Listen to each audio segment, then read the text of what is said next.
Hello? Who's there? Never say who's there.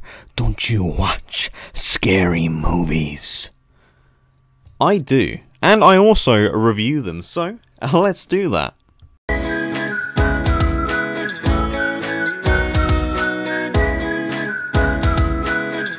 So, Scream 5 was directed by the same people who directed Ready or Not, which was a very fun movie. I watched it on Disney Plus when it came on there, and I was pretty entertained, so I had a lot of faith in them directing Scream 5.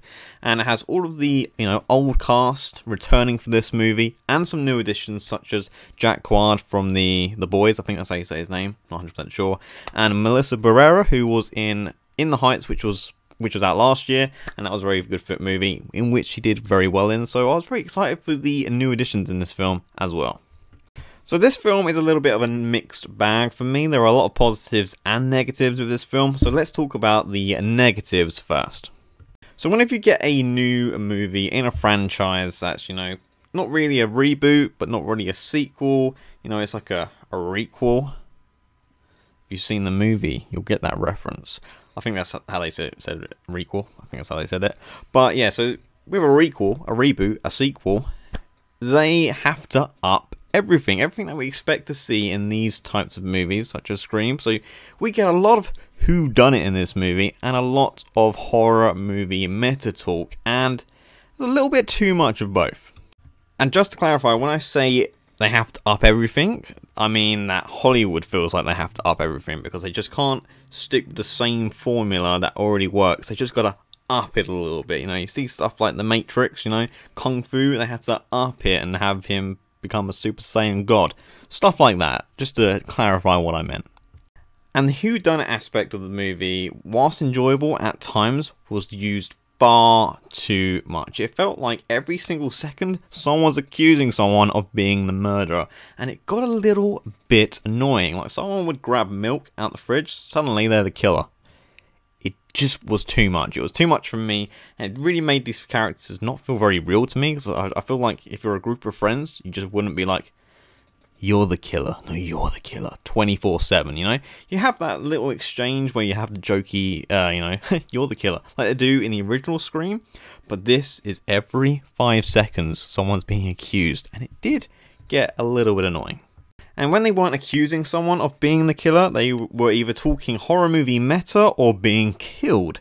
And whilst the horror movie meta is very enjoyable, and there is a really cool callback to the original with someone on a sofa that was very funny to me, it is, just like the whodunit aspect, a little bit overdone and a little bit annoying at times.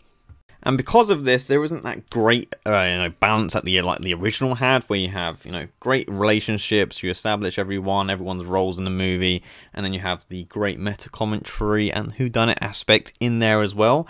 But it's not the main focus of the movie. It's just a little extra, a little bit of spice for this different slasher, franchise. Made it a little bit different from everything else, and they really just hit home with this specific, these two specific aspects of what made Scream so special, and it makes the movie suffer because of it.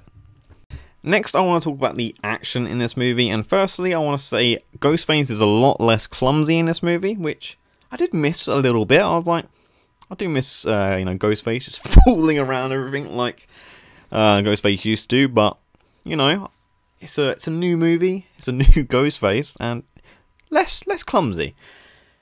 But I want to say the action is a little underwhelming at times. I think it could have been a little bit more creative. It's a lot of catching someone's arm before they get stabbed, Someone's about to get stabbed and like, I stopped it, and that's about it. And I feel like when you're 5 films into a franchise, kind of want to, spice up the action scenes a little bit more, get a little bit more creative than just stopping someone, stabbing them, and pushing their arm away, I think they could have done a lot better job with it.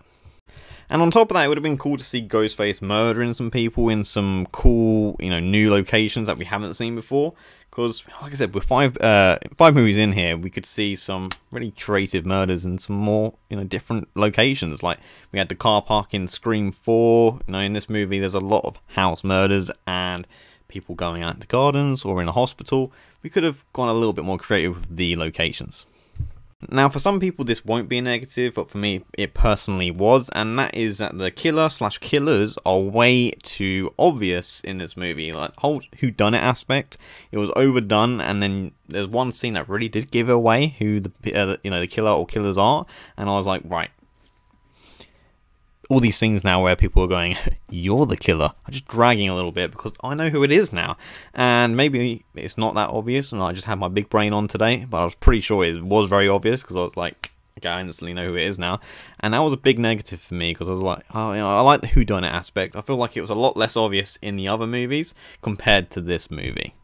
My last negative is the fact that the kills are far too spaced out in this movie, or some of the sequences went on for far too long, which really hit the pacing of the movie. There were times where I was thinking, where's Ghostface? I need him back. And there was other times where I was thinking, this scene is getting drawn out for far too long. In particular, there's one in a house, which at the start I was like, okay, this is kind of funny. You know, they're faking some jump scares. But it went on for far too long, and I was like, okay, let's get moving now. And while, it's only a couple of scenes where this kind of happens, a couple of scenes does add up and does affect the pacing of the movie. And I think the kills at times are a little bit few and far between. Right, now on to the positives, and the first being the direction. The direction felt very respectful to Wes Craven. The film did feel like it was made by him at times, which I really did appreciate. It didn't try to, just completely change up the formula of the movie, how it's made. It was very respectful to him, and I really did appreciate that. That's why I had a lot of faith in these directors. I think they're very talented people, and I can't wait to see what they do next. The cast do a really good job. The standout new addition for me was Melissa Barrera. I think she has a really big future in the movie industry. I think she's really talented, and I can't wait to see more of her. She was really good in The Heights, so check that movie out if you haven't seen it. And the standout legacy character was David Arquette as Dewey. He does a fantastic job in this movie, and he has a lot to do in this movie, which I really did appreciate because I love the character of Dewey. He's epic. The kills in this movie were pretty good for the most part. The opening one in particular really did open up the film really well. I was like, damn, that was some brutal Ghostface. That was pretty cool. They weren't as gory or savage as they were in, that looked like a little dance. What was that? Okay, let's not do that again. Yeah, they weren't as brutal or gory as they were in Scream 4 or Scriphorum. I will never stop saying Scriphorum. But they weren't as tame as they were in Scream 3, thankfully. The phone calls in this movie, for the most part, were, like the kills, pretty good, with one in particular really standing out to me with Ghostface in a hospital, and he's calling up someone with quite a messed up proposition. I was like, damn, this is some awesome Ghostface, I'm here for this. But there's no standout quotable lines for me, apart from, the callbacks to the original movies. And finally, there were some incredible shots of Ghostface in this movie that really did put a massive fanboy smile on my face. I was like, yes, I love this. These shots are epic. I can use these for wallpapers on my phone, my laptop, cover photos or something. They were pretty epic. Like, they had some awesome shots of Ghostface that are going to be embedded in my soul. They were that good. And that's just something that the slasher movies recently have been having. Like with Halloween, there's always that epic shot of Michael Myers where he's like looking up and the camera moves up with him. They have that in Scream as well, and I was there for it. So those were my thoughts on Scream 5. Overall, it's a pretty average slasher movie. Would I recommend seeing it at the cinema? If you're a massive fan of Scream or slasher movies like myself, then yes. But if not, I can definitely say you can miss this one and wait for it to come out on a streaming service. I am a massive fan of Scream. Like, it's my go-to slasher movie, and I will always find enjoyment in these movies.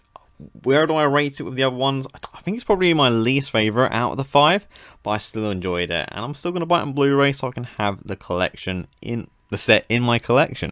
So if you're planning on seeing Scream 5 or already seen it, please let me know down in the comments below your thoughts or whether you're going to see it. And if you did enjoy this content, please give it a like, please subscribe, it is greatly appreciated, and I'll see you next time.